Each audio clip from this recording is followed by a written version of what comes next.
बहुत समय पहले एक विशाल और सुंदर राजमहल था। उस महल का नाम चंद्र महल था। राजा और रानी कई सालों से वहां खुशी खुशी रह रहे थे, लेकिन अचानक उस महल में अजीब और भयानक घटनाएं होने लगीं।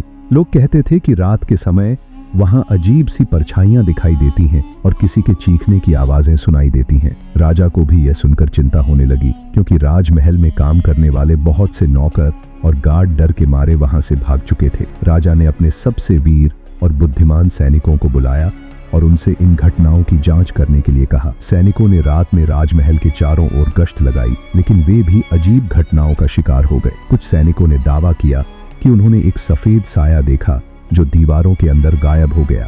कुछ ने कहा कि उन्होंने अजीब सी हंसी और रोने की आवाजें सुनी। महल में दहशत का माहौल बन गया था और अब राजा को स्वयं इस रहस्य को सुलझाना था। राजा ने महल में एक पुराने पुजारी को बुलाया जो तंत्र मंत्र और आत्माओं के बारे में बहुत जानकार था। पुजारी ने महल का दौरा किया और महसूस किया कि वहां एक आत्मा भटक रही है जो किसी अधूरे कार्य या बदले के कारण भटक रही है। उन्होंने राजा को बताया कि यह आत्मा राजमहल के पुराने तहखाने में बंद है और उसकी मुक्ति के बिना महल में शांति नहीं आएगी। पुजारी, राजा और कुछ सैनिक रात के अंधेरे में उस तहखाने में गए। वहां उन्होंने एक पुरानी तलवार और एक धूल से ढका हुआ दर्पण पाया। पुजारी ने बताया कि यह तलवार और दर्पण एक पुराने राजा का है जो महल पर कब्जा करना चाहता था, लेकिन किसी कारण से मारा गया। उसकी आत्मा अब बदला लेने के लिए भटक रही थी। पुजारी ने मंत्रों का जाप किया और उस आत्मा को बुलाया। जैसे ही पुजारी ने अपनी शक्ति का प्रयोग किया, एक भयानक चीख सुनाई दी और उस आत्मा ने अपना रूप दिखाया।